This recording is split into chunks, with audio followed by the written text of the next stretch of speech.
um dos motivos, Camila, foi a bandeira da energia. A energia é um propagador de inflação muito forte, assim, quando você tem gasolina também.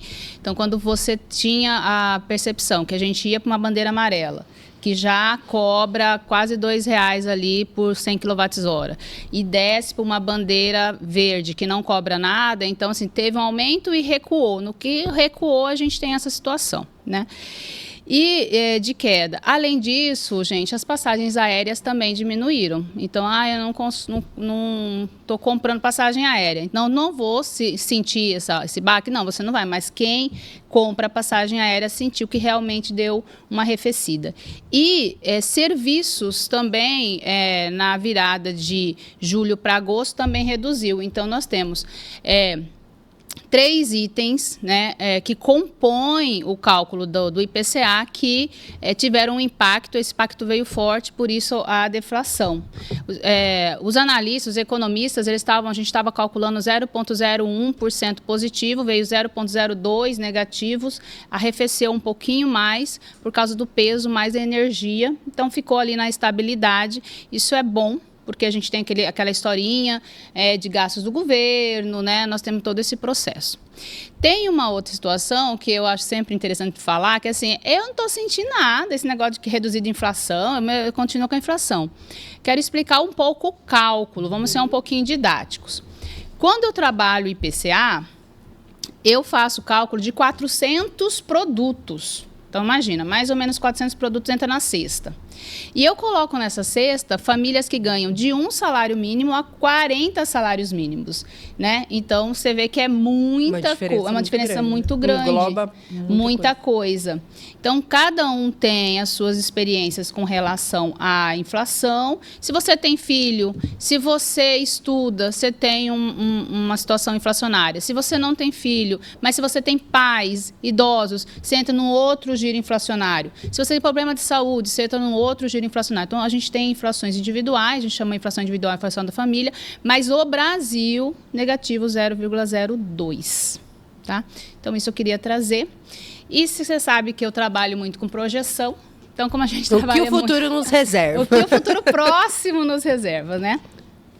Então, Pedro, a gente estava aí, nós estamos aí com uma situação de semana que vem tem a tomada de juros, né? Provavelmente, a gente estava falando há cerca de 2 semanas de 0,5% de aumento da Selic, que é a taxa referencial, só que a gente entende hoje que ela, se aumentar, vai 0,025, então não mais o meio, mais o 0,25%. Por quê? Porque a gente tem as despesas do governo muito elevadas, né? A gente tem uma situação, a gente olha para o curto prazo aí, a bandeira já está vermelha, então já está aumentando quase 5% a nossa conta de energia a cada 100 kW. Deve ir para a bandeira 2, vermelha, que vai aumentar para quase R$8 por quilowatt-hora. Como eu falei, a energia ela é multiplicadora de inflação, então a gente está com esse problema. Nós estamos com seca.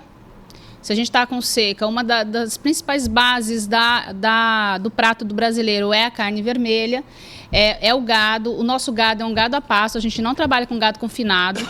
Então, a gente vai ter que situação? A gente vai ter redução de abate por conta da redução, já está acontecendo, né? Do peso do gado, isso reduz o abate, que vai reduzir a oferta, isso reduzindo a oferta vai refletir no nosso bolso. Então, a gente prepare-se para o aumento da carne, já começou o movimento. A gente vai ter, então, a situação também das finanças públicas, que ela continua impactando, o governo continua gastando, esse dinheiro chega na economia, não tem jeito. Nós estamos também com um pleno emprego, os preços dos salários estão aumentando, então nós temos, assim, e final de ano que todo mundo adora comprar. Nós vamos falar de perspectivas e psicologia econômica, então final de ano a gente gosta de consumir. Então, daqui para frente, a gente entende que vai ter inflação, o Banco Central entende que vai ter inflação, então a gente propõe aqui, idealiza que esses juros vão continuar para tentar segurar a economia.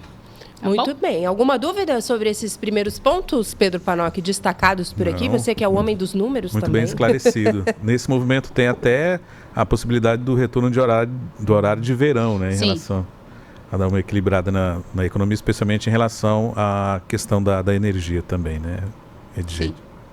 Tem horário de verão voltando? Tem essa previsão. É uma previsão. É. Mas desde o ano passado tá, né? Não sei se vai se concretizar. Se vai efetivar. Uhum. Muito bem, agora 9h17. Mandar um alô para todo mundo que está nos acompanhando aqui. O Brito está perguntando assim, ó, quem é a entrevistada? O que ela é do governo? Eu quero fazer uma pergunta. Ela não é nada do governo, ela é nossa, Brito. Edjeide Fernandes é economista. Hoje vai tá trazendo primeiro alguns números, né, dessa semana aqui pra gente. E hoje ela trouxe alguns convidados para que a gente possa falar sobre escassez e abundância, a busca pela prosperidade. Vou pedir já para ela apresentar os nossos convidados de hoje, mas manda a tua pergunta para cá também, ô Brito. Tudo que relacionado à economia, Edjeide, os nossos convidados também podem responder por aqui.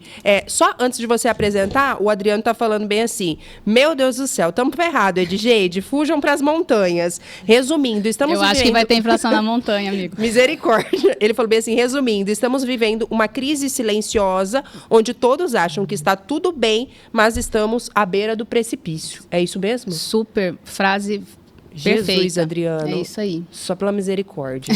Enfim, siga nos acompanhando, Adriano. Agora sim, Edjeide, fica à vontade aí para apresentar os nossos convidados e a qualquer tempo a gente vai trazendo também a participação aqui da nossa audiência.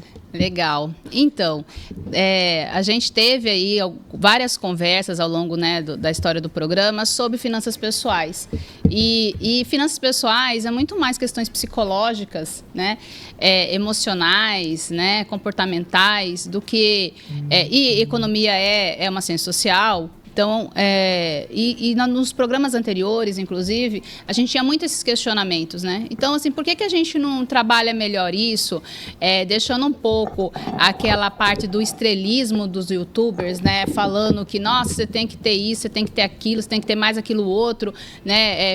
Ou então, assim, comparar o rico com o pobre. E vamos ser mais realistas, né? Vamos ser nosso dia a dia mesmo, vamos sentir na pele o que é essa economia, o que é essa finanças. E aí eu convidei para conversar com a gente, com esse meu lado, assim, de estar sempre mais perto de uma realidade possível das pessoas. Eu convidei dois especialistas na área de desenvolvimento humano, né? A Carmen Hornick e o Guto Zanata. Eles trabalham isso muito bem, são pessoas que trabalham com pessoas há décadas, tá? Desculpa, amiga. Sem problema. Né? Há uns meses. Ela quis dizer há dias. São pessoas acostumadas a liderar muitas pessoas e toda vez que a gente se coloca a liderar muitas pessoas, a gente acaba trabalhando essa parte das pessoas no quesito comportamento e no quesito ser humano, né? Ser humano especificadamente. E aí eu fiz um convite a eles para vir conversar com a gente sobre esse lado da economia do comportamento, esse lado da economia psicológica, que nos últimos mais ou menos 10 anos ganhou vários prêmios Nobel, inclusive psicólogos ganharam prêmios Nobel de economia por trabalhar essa questão do comportamento humano. Então eu deixo com vocês aí conversar com a gente essa pauta desse comportamento, dessa história da escassez ou da abundância. A gente vive esse duelo mesmo? A gente não vive esse duelo, né? Como que as pessoas... a gente fala em economia muita disposição a pagar. Como que as pessoas geram essa disposição a pagar e essa disposição a poupar no dia a dia delas? Fiquem à vontade. Carmen, Guto, a partir de agora o microfone está com vocês. Obrigada, né, Edjeide, por participar aqui conosco. Quando a gente fala desse tema aí que a Edjeide propôs, o que é que a gente pode começar abordando aqui com a nossa audiência? Muito obrigada. Primeiro, bom dia, né, a todos que estão nos ouvindo. Muito obrigada, Edjeide, pelo convite, a Camila. E é um tema bastante interessante, porque, como a Edjeide comentou, a gente trabalha já há alguns anos, sempre focado no comportamento. Nós também saímos da área técnica. E nós observamos que muitas pessoas, por exemplo, trabalham e são contratadas pela área pelo seu perfil técnico, e no final elas acabam perdendo o seu local de trabalho, perdendo o emprego por questões comportamentais. E aí a gente chega, claro, na economia, porque as redes sociais hoje elas são uma enxurrada de, né, você pode ser milionário, e você tem que ter isso, e você tem que ter aquilo. Ou seja, na rede social todo mundo é feliz e bem-sucedido. E isso é uma coisa que está abalando o comportamento humano, né? A estrutura do ser humano. Então, é algo muito importante para a gente conversar. Eu achei o tema super relevante e acho que a gente vai trazer alguns insights bem bacanas para quem estiver ouvindo a gente aqui, acompanhando a gente. Ótimo. Ai, Deus, eu já tô curiosa aqui para trazer alguns questionamentos. Imagino que Pedro Panoc tem ali suas dúvidas também, a nossa audiência. Mas, Guto, fica à vontade para trazer também aí as suas primeiras contribuições. É um universo muito louco esse que a gente está falando, né? A palavra universo reflete bem, é muito grande e tem muitas nuances. Então, bom dia, Camila, bom dia, Edjeide, bom dia a todos os ouvintes. E eu vou começar assim, eu sei que eu sou o entrevistado, mas eu vou começar fazendo uma pergunta, então. Legal. Né, para o ouvinte, para a Edjeide, para a Camila. A gente estuda bastante, a gente aprende a fazer conta, né? A gente, cada vez mais a gente escuta para a gente analisar as coisas, né? A pergunta é, nós somos seres mais racionais ou somos seres mais emocionais? O que vocês acham? 101% emocional, eu sou. A teoria econômica... A teoria econômica, até uns 30 anos atrás, a gente discutia muito que nós éramos seres racionais, por incrível que pareça. E eu digo por incrível que pareça, porque de lá para cá, todos os estudos econômicos vieram falando que nós somos irracionais e nós somos diretamente vinculados a emoções. E essas emoções, às vezes, chegam até o estômago, porque vai fazer compra com estômago vazio, para você ver o tamanho que vai sair sua conta do supermercado. Perfeito. Né? É bem isso, sim. A gente é muito emocional. E o marketing, quem tem que vender, já entendeu isso e precisa vender. A economia é feita de venda. E ontem mesmo eu participei de um pequeno curso online tentando ensinar como vender 1 milhão, né, em produtos digitais, não sei o quê. A forma é muito simples assim, né? Mas ela acabou assim, né? O curso acabou com aquela frase que a gente escuta muito, né? Falou, então para você que está aqui, somente para você, se você clicar agora, você vai ter uma promoção exclusiva para você.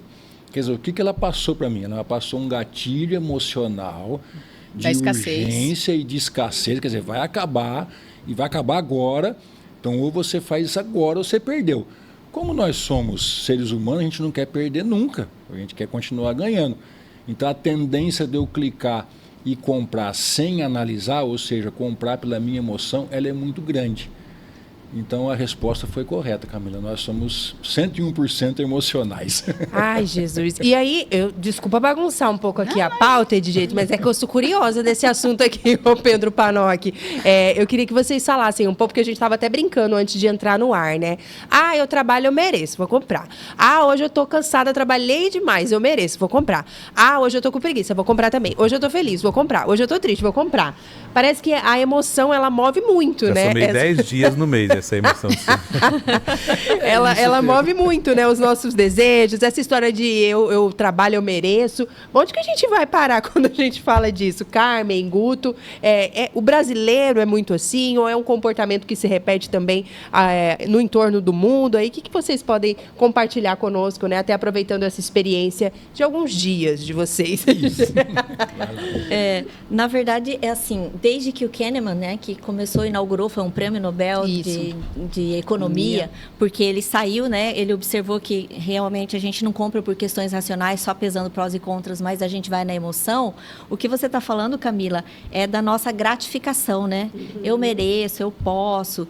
E existem várias situações envolvidas nessa gratificação, né? Existe a emoção de eu trabalhei muito, aí eu lembro todas as questões emocionais que eu passei para conseguir isso e falo, não, eu mereço, eu vou lá e compro. E aí, nessa gratificação instantânea, eu esqueço a parte econômica, né? Eu nunca fui chegada à questão de contabilidade, matemática, essas coisas. E, às vezes, eu achava que isso era separado.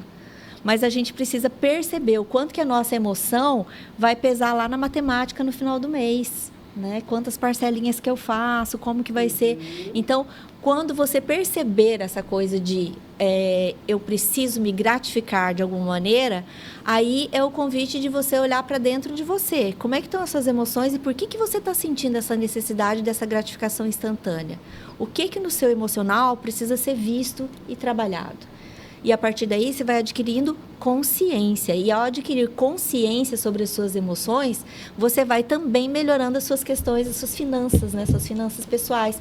Porque você deixa de agir pelo impulso. né? E tem os gatilhos que também são colocados pra gente, né? Você entra no eu mereço, mas você entra também no nossa, eu tenho que comprar logo, como o Guto falou, porque senão não vai dar para todos, né? Então, nós temos um mito na nossa sociedade amplamente divulgado, que é a questão do medo, de não vai ter para todo mundo. Então, assim, se eu quero aquele vestido, assim que eu acho que eu mereço, eu corro lá e compro. E eu não paro para pensar, se eu já tenho 10 vestidos, 20 vestidos, será que eu preciso de mais um? É o puro impulso emocional da necessidade que eu tenho de me gratificar e o medo de ficar sem. Vai que daqui a um tempo eu vou procurar e o vestido não tem mais, né? E claro que o marketing lida muito bem com esses gatilhos, mexendo com as nossas emoções. E aí eu quero pontuar uma questão do consumo da mulher. Ai, ai, ai. Ai, ai, ai. Historicamente, assim, né? Fazendo... A mulher, ela consegue tomar sua independência econômica mesmo lá por volta de 68, né? 64, 68.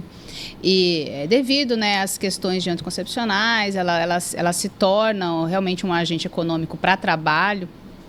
E é exatamente nesse período, quando starta esse período, que a gente vai ter a maior aceleração do PIB. Porque a mulher, ela tem o fator emocional muito mais potencializado do que do homem. Então, ela chora muito, ela se derrama. Camila, Edzeide, infelizmente, vamos ter que ir para o repórter. Ah, tá bom. Pausa, mas já retornamos. Já tá É bem direto, rapidinho. É rapidinho. Beleza. Vamos lá. 10h29. Amanhã de quinta-feira a gente tem esse encontro marcado com a Edzeide Fernandes para falar um pouco mais sobre economia. A gente precisou interrompê-la por conta do repórter CBN, mas você vinha fazendo uma análise aí em relação ao comportamento da mulher, né? Edzeide falava ali um pouco, a partir do momento que teve uma independência, principalmente financeira, um pouco maior, fica à vontade aí para retomar um raciocínio. Legal. Então, e aí a gente vai perceber que a economia mundial, ela começa a decolar mais ainda. Então, vai ter picos de crescimento econômico. Aí você vai falar assim, não, mas teve mudanças tecnológicas, né? Teve mudanças de moeda, teve entrada de novos países na Organização Mundial de Comércio, sim, teve várias coisas, mas teve a mulher principalmente, assim, sabe? Você faz cortes dentro das análises dos números e você percebe a influência dessa mulher, ela vindo para o consumo, porque ela consome muito por emoções. O homem... um tempo atrás eu fiz um estudo que mostrava assim, que o homem, ele, por incrível que pareça, hein, ele deve carnê e a mulher deve cartão de crédito. Olha só. O homem deve, porque é aquele cara que, primeiro que ele vai consumir bens duráveis, a tendência, né? Então são bens maiores, de carga maior, então ele deve boletos. E a mulher é de consumos supérfluos ou imediatos, né? Então, você vai ter aquela situação de dever cartão de crédito. Essa é a tônica, né? Que encaixa exatamente nisso que a gente está falando, dessa economia real, que é a economia das emoções aqui. Muito bem, fiquem à vontade, Carmen, Guto, outros pontos que a gente possa tratar aí dentro desse universo. Daqui a pouquinho o Pedro Panoc também traz suas dúvidas aqui pra gente, aproveitando também para convidar, né, a nossa audiência, se tem alguma dúvida, algum questionamento. Isso que a Edzeide falou também chama atenção, né, essa diferença que a gente tem, né, entre o comportamento do homem e a mulher. Claro que não é generalizando, né, Edzeide, mas é uma tendência, uma média daquilo que a gente acompanha, né? Acabei de pensar aqui em abrir uma loja de sapatos femininos. Pode ser uma boa ideia, né, Edzeide? E aí, Guto, é sapatos femininos olhando para uma determinada faixa de idade também. Já anotei. É isso aí, tá vendo?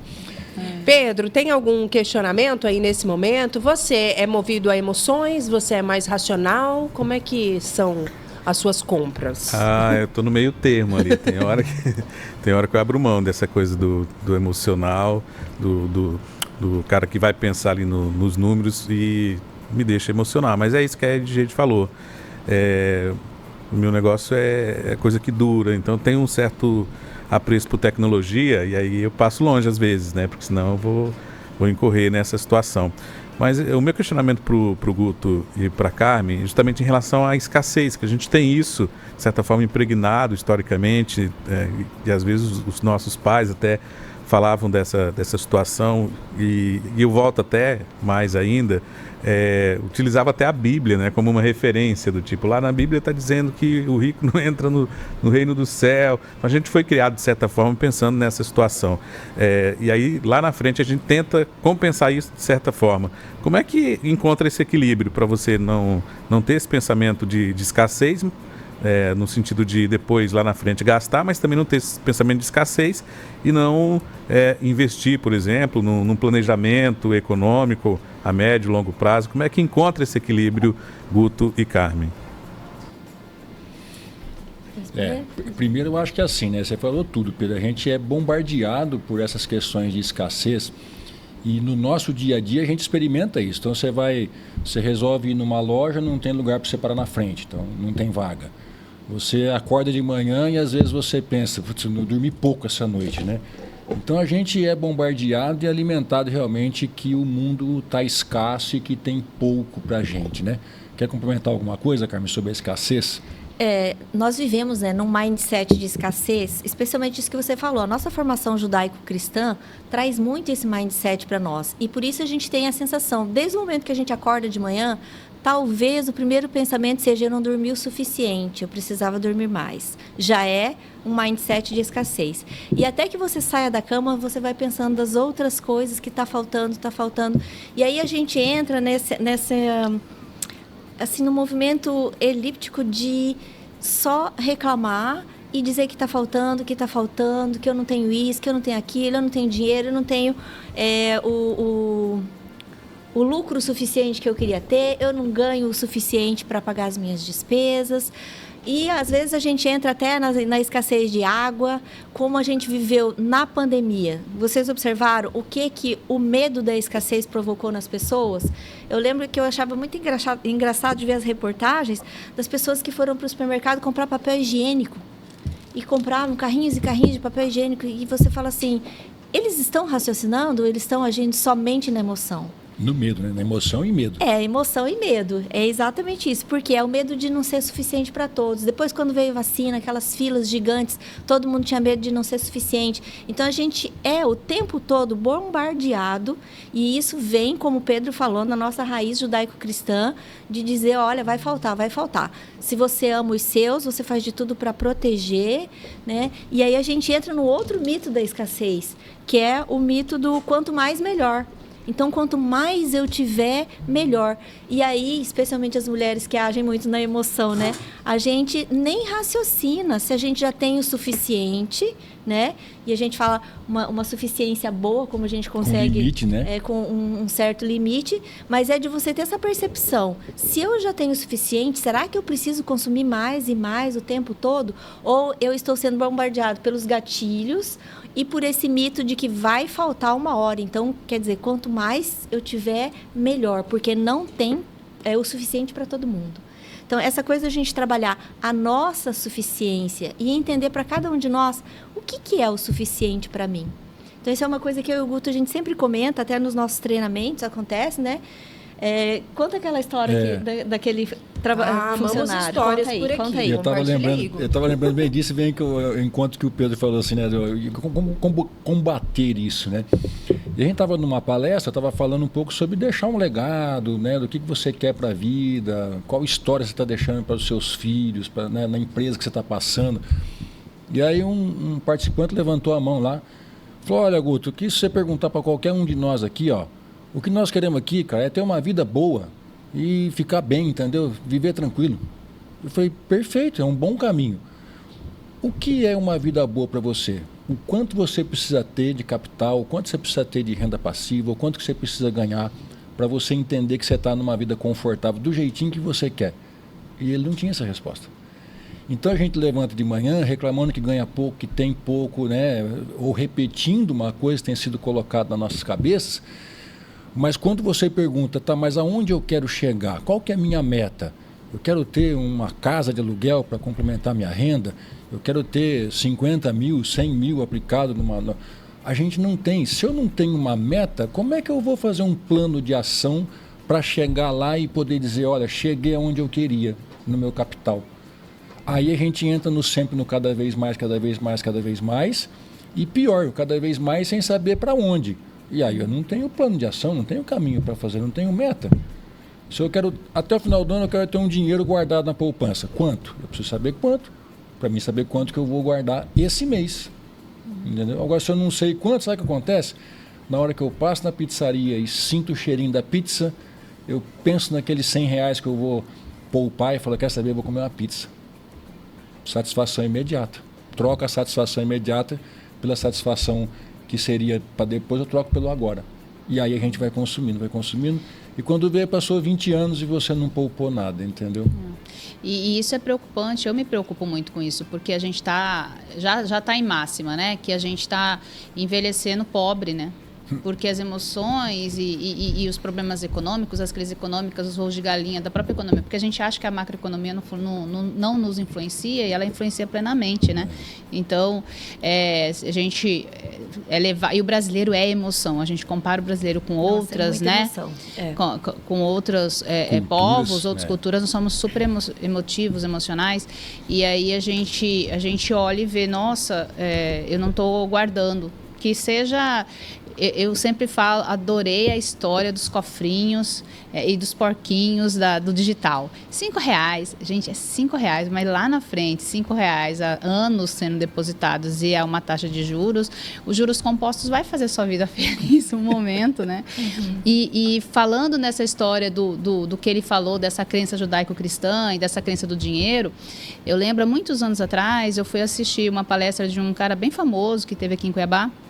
E ele contou uma fábula que aquilo assim, eu fiquei me questionando muito.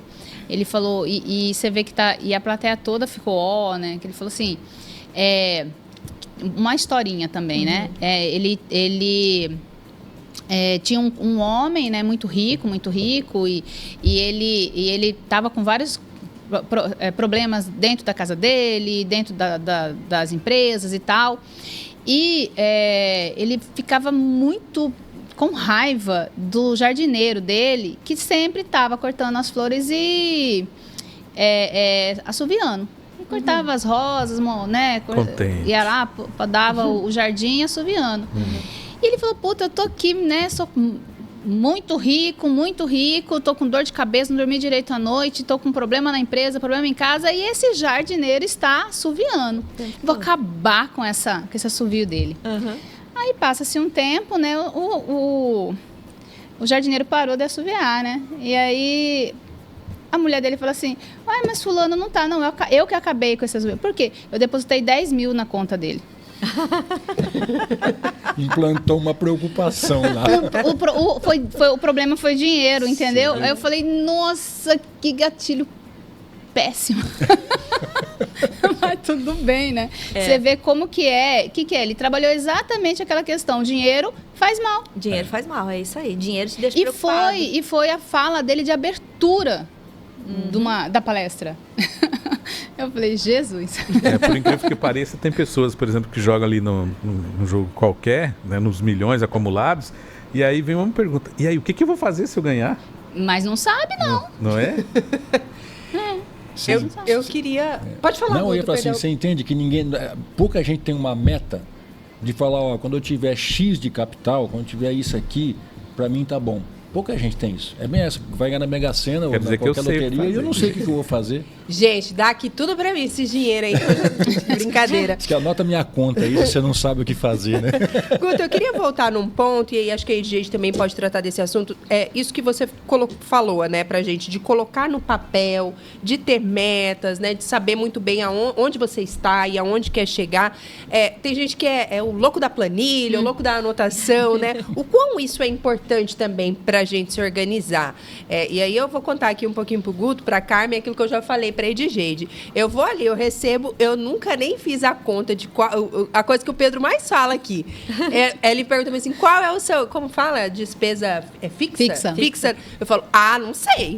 Mas vamos você não sabe. Eu falo, eu vou assim, eu vou equilibrando, eu vou comprando, eu vou pagando, eu vou gastando. E aí eu vou vivendo assim. Tá tudo errado, né? Guto, Edjeide, qual a importância dessa questão de anotar, de ter a meta ali, de saber onde você quer chegar? Comportamento. Do que você pode gastar ali, exagerar com uma comida, com um passeio.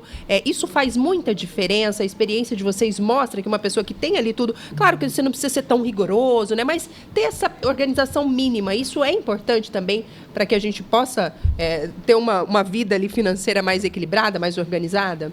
É super importante, Camila. Acho que a Edjeide tem mais fórmulas aí de quantos por cento investir, quantos por cento poupar, quantos por cento gastar, quanto que é o limite de gasto, despesa fixa. Acho que a Edjeide pode nos ensinar mais.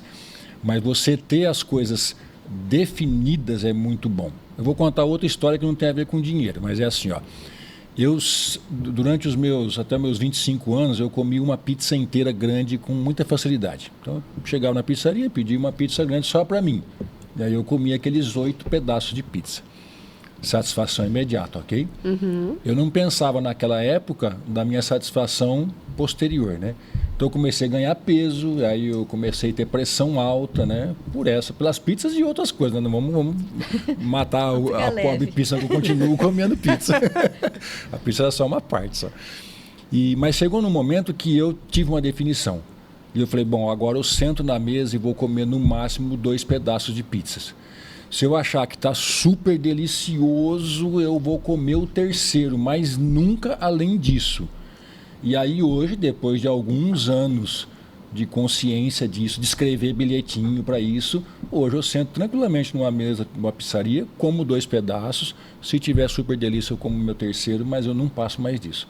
Errei e comi 5 várias vezes, faz parte, entendeu, do aprendizado. Mas quando você define as suas metas, elas começam a tomar vida. E se você nunca definir, ela nunca vai ter vida. E aí aquilo, né, Camila, e a Edjeide falou, a gente envelhece, o tempo passa, a gente nem nota. Quando vê, 20 anos passaram e você não guardou nada na sua vida. E aí? Carmen, tem mais algum detalhe em relação a essa questão, né, principalmente da organização e essa palavrinha também que o Guto citou pra gente, né, definição? Eu acho super importante isso que o Guto trouxe e o que você trouxe também, a louca da planilha e tal. Eu, por exemplo, não lido bem com Excel. E aí eu vejo assim, até esses programinhas de economia e tal, eu até tentei, mas eu não me identifiquei com isso, de ficar lançando lá no computador. Eu gosto de escrever. Eu até sou escritora, devia ter trazido meu livro, esqueci. Depois você volta para falar do livro, então. Volto. Então, eu gosto muito de caderninhos, eu gosto de escrever. Então, eu não me identifiquei com essa coisa de planilha ou fazendo no computador. Então, eu tenho meus caderninhos. E aí, eu tenho meu caderninho do ano. E no caderninho do ano eu faço essas anotações, colocando por que aquilo é importante, observando o que tem para pagar, o que tem para receber, como é que eu posso planejar. Agora, você materializar é super importante. Por quê? Porque a gente fica muito no mental. Ainda mais no mundo que a gente vive, a maioria das pessoas está o tempo todo no celular. E aí a gente tem informação. Então, aquilo que eu pensei agora sobre o meu planejamento, sobre o que eu desejo de meta, talvez daqui meia hora eu já tenha mudado e pensado em outra coisa. E daí pensado em outra coisa. E daí? Daí eu não chego a lugar nenhum. Daí eu não tenho meta. Daí eu passo a vida como o Guto falou. De repente passaram-se 10 anos e o que eu fiz? Eu pensei em fazer X, pensei em fazer Y, pensei em fazer Z. Mas, na verdade eu não fiz. Então eu conheço um monte de gente que fala, nossa, eu sou cheia de ideias. Né? Aí eu falo assim, então escreve o projeto. Não sai o projeto. Então, assim, é uma questão de comportamento, de autodisciplina. Para você deixar claro para você o que você quer. E é uma brincadeira que a gente faz sempre até no aniversário. Né? Falando nisso, sexta-feira é meu aniversário, tá, gente? Hoje? Sexta. Sexta amanhã, tá na No aniversário, eu sempre falo, pega no dia do seu aniversário e escreve lá quais são as suas metas para aquele ano solar seu que está começando. E é tão engraçado que você não precisa nem ficar olhando todo dia, tá? Uma vez que você planeja essas metas, assim, bem simples, tá, gente? Sem passo a passo, sem projeto nem nada. Escreve as metas e guarda. E aí, no ano que vem, você abre o seu papel das metas. Sabe o que acontece? A gente realiza. É um processo realmente assim, neurológico, de a gente estabelecer, eu quero isso. É muito difícil definir. Eu vejo que as pessoas têm dificuldade, como o Guto falou assim. E se você ganhasse na Mega Sena hoje? Tem gente que vai preferir ser como o palestrante lá deu a dica. Melhor não ter esse dinheiro, porque senão eu vou começar a ficar sem dormir. Como é que vai ser isso? Eu não quero essa preocupação. Melhor a minha vidinha aqui, do jeito que tá. Tudo bem, tá tudo certo. Mas pensa, o que isso tem a ver com essa mentalidade de escassez que a gente vive? E que a gente sempre foi colocado, como o Pedro falou, a questão de, nossa, é mais fácil um camelo passar no buraco de uma agulha do que um rico entrar no reino do céu. Existem várias interpretações para isso. Qual é a nossa? É a que nos mantém na escassez e dizer, sem dinheiro é melhor? E aí você não planeja, e aí você não tem metas, e aí você não dá aquele passo que você sempre quis dar na sua vida para conquistar algo mais? Porque você entra num outro mito que eu anotei aqui de escassez, que é, a vida é assim mesmo, não tem jeito, as coisas são assim, ó, tudo é desse jeito, como meu avô foi assim, como minha avó foi assim, comigo vai ser também. É uma aceitação, aí a gente entra, né? Isso, num processo até depressivo, de dizer, como a gente fala em inglês, né, that's the way it is, é assim que é e acabou, não adianta eu fazer nada. E aí a gente deixa o mundo ser como é, sem mostrar a diferença que a gente pode fazer nele. Cada um de nós pode fazer a diferença no mundo. E começa aqui dentro. Começa com as minhas finanças pessoais, com o meu mindset em relação ao dinheiro, com aquilo que eu tenho para oferecer. Né? E aí eu queria trazer uma questão, Camila, com relação àquela situação que acontece muito do consumo, gente, daquilo que eu não necessito. Do consumo daquilo que eu não preciso, não vai me fazer falta, e mesmo assim eu vou lá e compro. Como é que vocês explicam esse movimento que é 100%, né? Todo mundo comete isso, todo mundo faz isso, todo mundo, né? Tem então, até assim, meme disso, né, de gente. Sim. Vi ali um rinoceronte de plástico, tá na promoção. Vou usar não, mas tá na promoção. Vai que um dia eu preciso desse rinoceronte de plástico. Exatamente. E como que isso acaba também impactando as finanças das pessoas? Porque isso é independente em que classe social eu estou de renda. Eu vou começar, depois você complementa. Claro. Eu acho que a primeira coisa que faz a gente consumir produtos que às vezes a gente nem precisa primeiro, não ter a noção da nossa suficiência. E segundo, é um desejo intrínseco do ser humano de pertencer.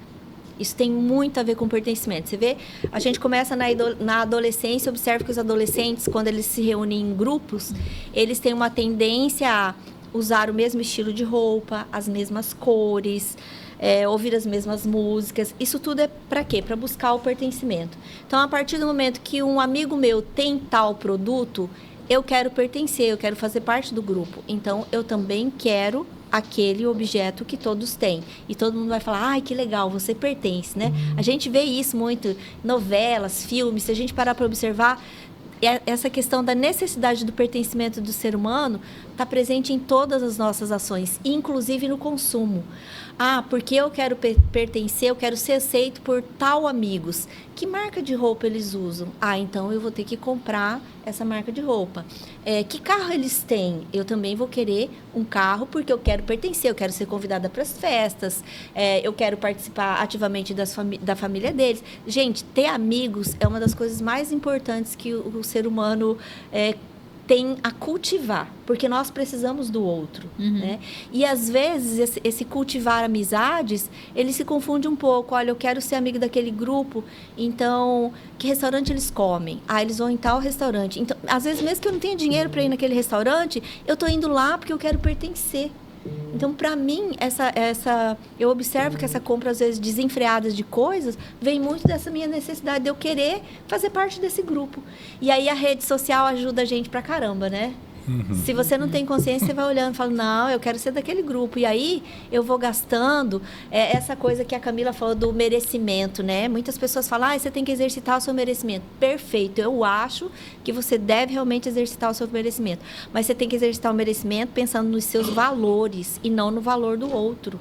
E a gente sempre está olhando a grama do vizinho, né? Esse é um ditado antigo. E falando a grama do meu vizinho é mais verde do que a minha. E aí você não percebe que na rede social a grama dele é artificial, por isso que é sempre verdinha.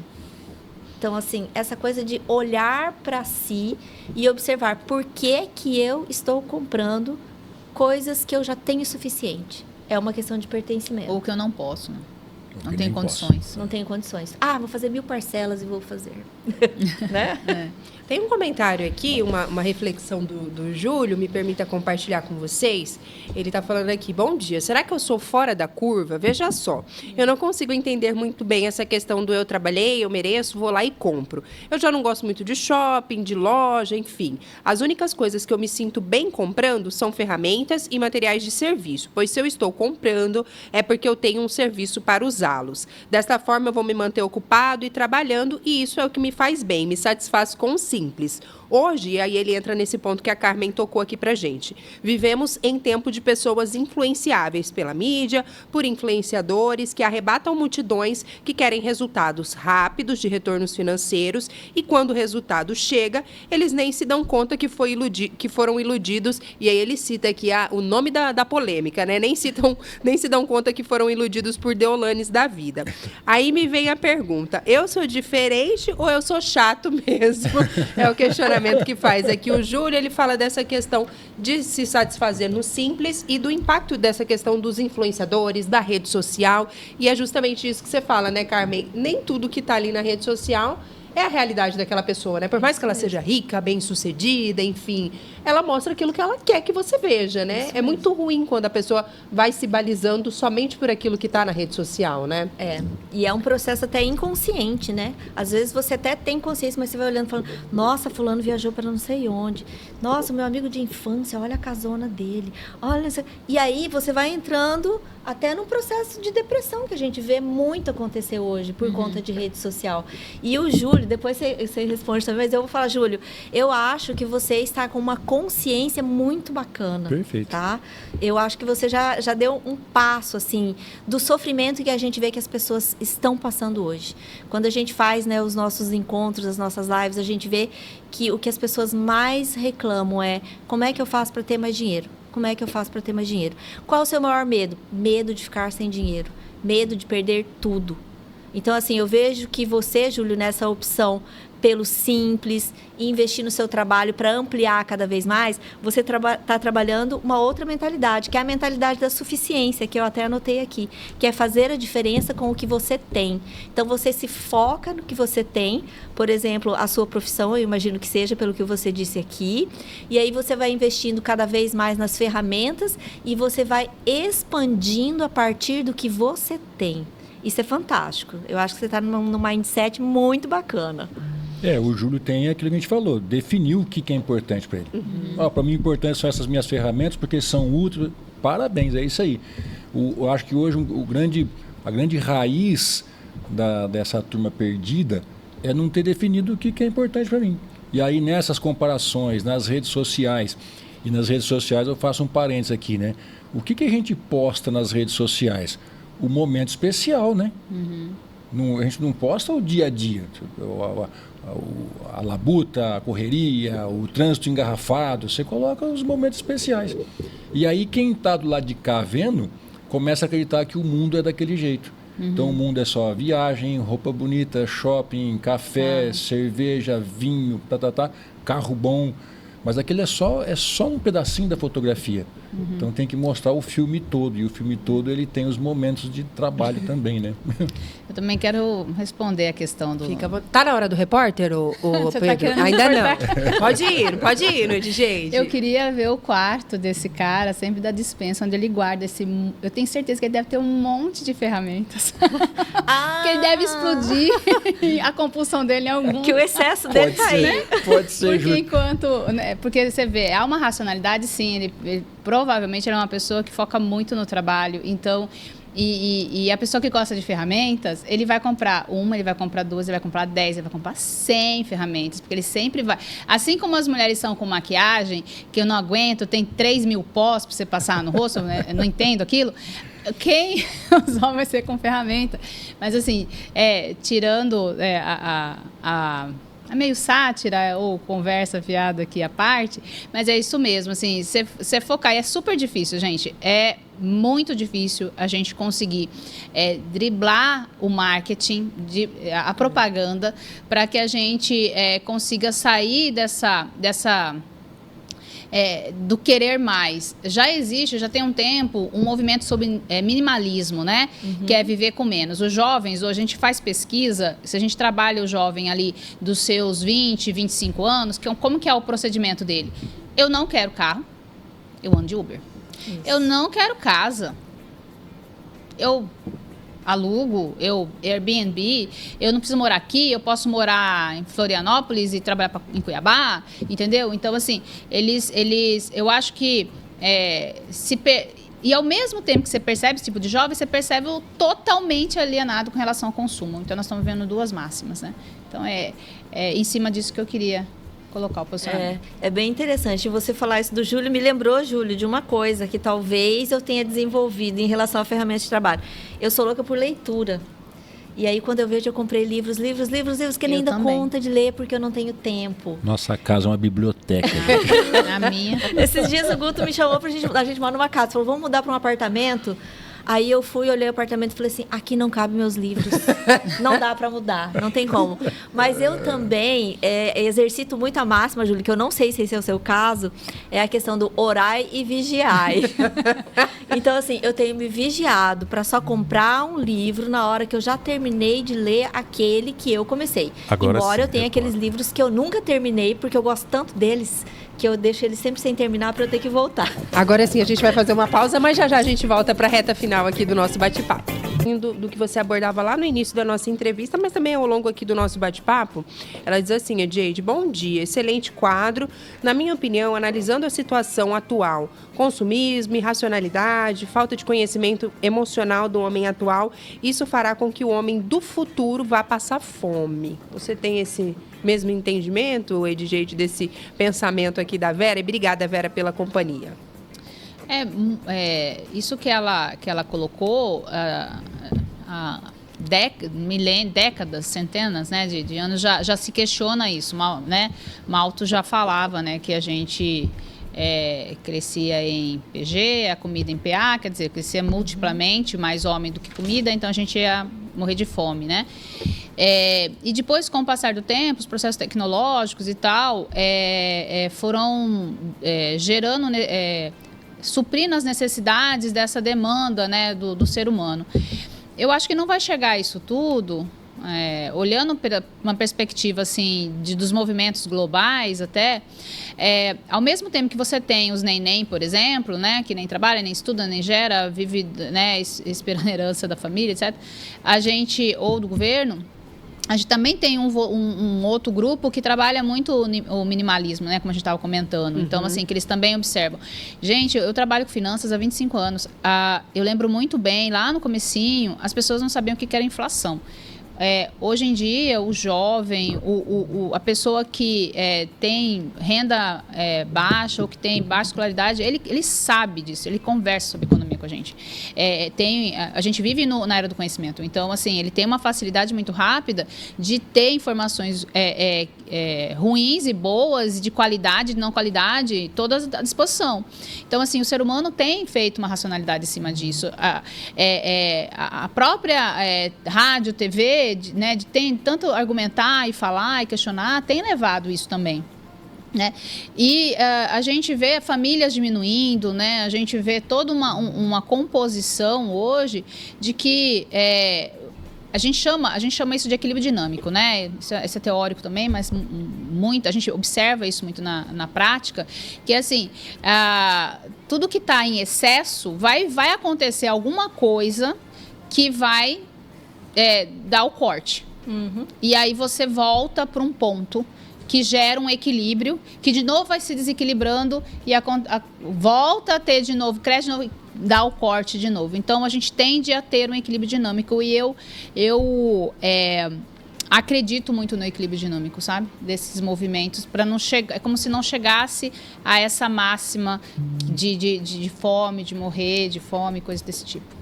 O Rafael, ele tá dizendo o seguinte: bom dia, estou ouvindo a programação de vocês pelo YouTube e na TV, ó. Ele botou a gente para torar lá na TV.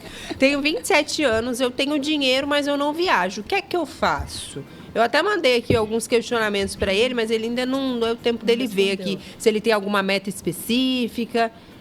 Na dúvida, eu posso passar meu Pix pra você, Rafael. Você pode transferir esse dinheiro aí pra mim. Thaís Assunção também tá falando que a gente pode rachar. Conta pra gente quanto de dinheiro você tem. Mas e aí, Ed? De 27 anos, tem dinheiro. Ele não revelou se é uma fortuna, se é um dinheiro razoável. E diz que não viaja. O que ele faz? Fica difícil porque ele colocou muito, né? Assim, foi ele que foi esse dinheiro foi gerado por ele ou foi gerado pela família e repassado a ele, né?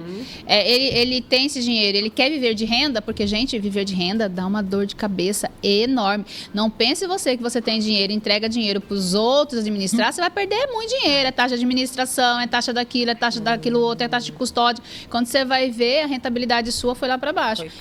Caiu. Então, assim, dá dor de cabeça. Então, não sei exatamente... Vamos conversar. Mande mais detalhes. Faça um resumo de sua vida que semana que vem a DJ vai dar algumas orientações aqui. E aí o Nilson, ele tá falando assim, Carmen Guto, tem uma frase de Ferreira Goulart que diz: se eu ficar tomando conta da vida, eu não vivo. E aí, dá pra equilibrar? Se eu ficar muito píssico assim com a vida, eu vou acabar não vivendo, né? Quase caminhando aqui pra nossa reta final, eu queria que vocês comentassem aí também essa frase que o Nilson compartilhou. É o Nilson? Deixa eu só ver se eu não falei errado aqui. É ele mesmo, é o Nilson que está aqui conversando conosco. Tem até um termo, né? Workaholic, é um indivíduo que vive para o trabalho, não quer fazer mais nada no mundo. Tem que ter equilíbrio, né? Tem que ter equilíbrio. Tem que ter equilíbrio. E uma das anotações que eu fiz aqui, que eu acho que tem a ver com isso que ele falou, é que a gente precisa usar o dinheiro para expressar o nosso valor e não para determinar o nosso valor. Então, o orar e vigiar é Nilson, né? Nilson. Orar e vigiar é Nilson. É sem ficar píssico, né?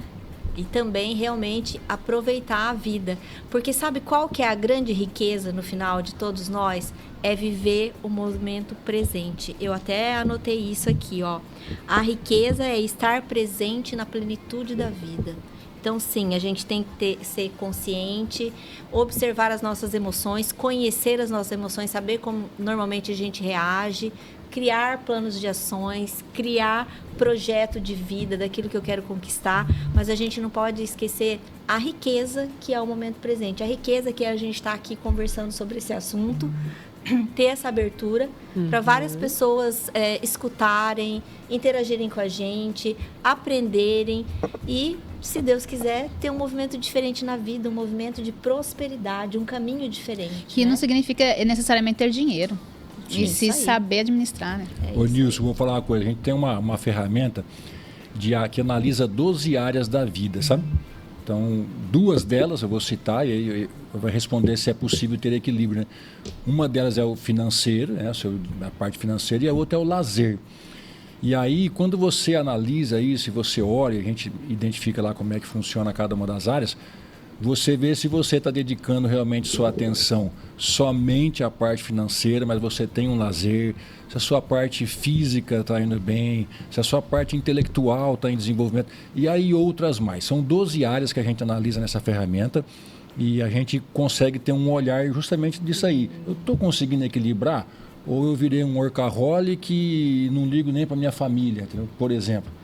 Então, quando a gente passa esse mapa do bem-estar, é justamente isso que a gente vê. Como é que está o equilíbrio da vida. E sim, é possível equilibrar a vida, sim. Principalmente a parte de dinheiro e lazer, diversão, crescimento, desenvolvimento e etc. Você está me olhando, Pedro Panotti? Nós temos uma workaholic aqui.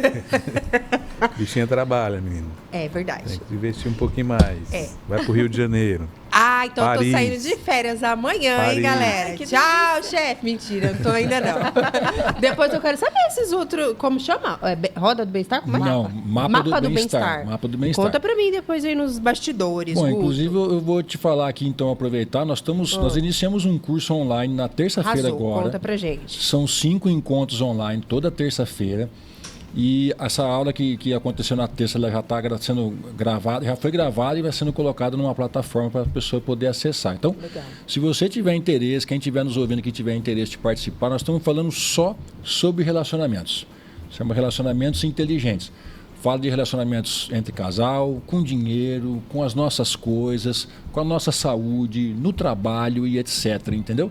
Então eu vou pedir para a Carmen passar o número do nosso WhatsApp comercial, que eu não sei de cabeça até agora, para você poder entrar em contato com a gente. Isso, anotem aí, é 65 99634 2505. Quer que repita? Melhor. Pra gente, por favor, Carmen. 65 99634 2505. E venha com a gente para essa jornada que está muito bacana. Muito bem. Relacionamentos inteligentes, é Perfeito, isso? é isso aí. Muito bem. Edgeide, mais algum detalhe antes da gente se despedir? Pedro, muito legal esse nosso bate-papo de hoje. E agradecer todo mundo que participou conosco. Mandar um abraço para o Brito. O Brito, ele perguntou uma outra questão aqui sobre energia solar, que eu vou pedir para a Edgeide para a gente conversar um pouco mais sobre esse assunto, para ela trazer alguns dados para a gente na semana que vem. E aí ele fala que, graças a Deus, ele não tem problema com economia, que ele é economista de nascimento. E que tá tudo certo. Daí ele falou que é economista mesmo. Não sei se é por formação. Conta pra gente aí mais detalhes também, Brito. E obrigada pela companhia. Eu vou reservar essa outra pauta aqui também sobre essa questão de energia solar pra gente bater um papo com o Edgeide e trazer na semana que vem. Seu Pinheiro mandou um abraço também, falou que tá na escuta. Obrigada por compartilhar conosco aí mais uma manhã de ensinamentos. Tem algum detalhe por aí, Pedro Panóquio, ou tá tudo certo? Só olhando ali pro sofá, quem chegou, né? Pedro Lima, menino. Eu acho que tem que aproveitar igual o Pedro Lima. Guto e Carmen. O Pedro Lima saiu para um casamento em Minas Gerais e tem 15 dias. Nossa! Os noivos já voltaram da lua de mel. Verdade. Pedro Lima tá Os noivos já estão fazendo boda de ouro e Aí Pedro Lima viver, não voltou ainda. Eu menino. acho lindo isso, Pedro Lima. Pedro Lima. Talvez- Quando eu crescer, eu quero ser igual ao Pedro Lima. Talvez esse Pedro Lima é a pessoa, o personagem daquela historinha, né? Do amigo que chegou e convidou ele assim, você quer ir no aniversário de 15 anos da minha filha? Aí o Pedro respondeu, não, eu vou, mas ficar só um ano só, que 15 anos é muito. É mais ou menos por aí, Guto. Fica à vontade, gente, para essa reta final aí, já agradecendo imensamente a participação de vocês aqui conosco. Eu agradeço ao casal, tá? Agradeço o Carmen, agradeço o Guto. Eu acho que quebrar um pouco essa história só de trazer, né, economia, e trazer psicologia no meio do processo, né? Trazer emoções, falar, faz parte do jogo, né? isso aí. Obrigada. Nós que agradecemos o convite. Foi um prazer estar aqui com vocês e é um prazer enorme a gente poder levar isso para o maior número de pessoas possível. Obrigada também, Guto. Obrigada Olha, pela companhia. A gente que agradece, foi um bate-papo super legal. Pode chamar a gente mais vezes, a gente Opa. mora aqui pertinho, a gente vem a pé. Não tem Então tá problema tudo nenhum. certo. Só uma dúvida, Carmen, tem algum Instagram? O pessoal quiser acompanhar vocês também, sim. além do telefone que você passou? Fica à vontade Tem. também para compartilhar. O meu Instagram é Carmen, com N de navio no final, _ Hornick. Agora eu vou soletrar meu nome, tá, gente? É HORNICK.